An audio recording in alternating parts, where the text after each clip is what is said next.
Kim Chiu, Bella at Angelica, sinimulan ang February sa kanilang advance Valentine dinner.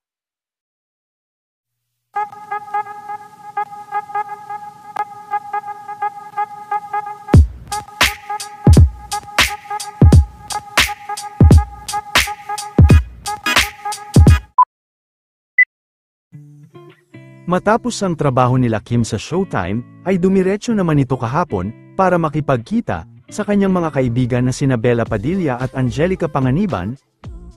Ipinaghanda din sila ng masarap na dinner ni Angelica, super thankful din sina Kim at Bella sa effort ni Angge, para sa kanila.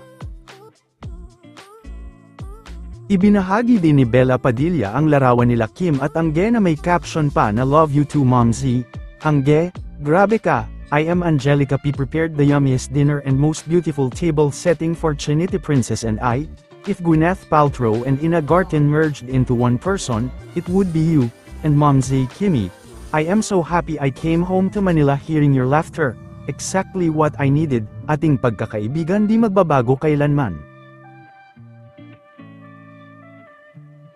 Samantala, si Kim Chiu naman ang napili ng ang probinsyano party list na mag-endorse sa kanila.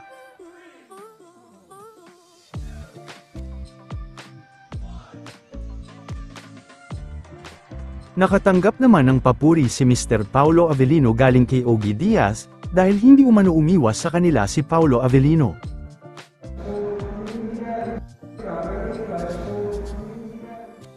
Samantala, sa unang araw ng concert ni Mr. TJ Monterde, ay kabilang nga sa mga nanood at nagpunta, sila Vice Ganda, at iba pang mga sikat na personalidad.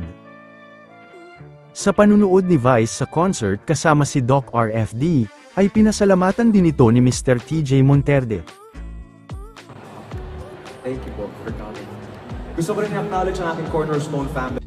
Spotted din sa concert ang mga sikat na vlogger na sina Sir Gabin, Sky at Elma.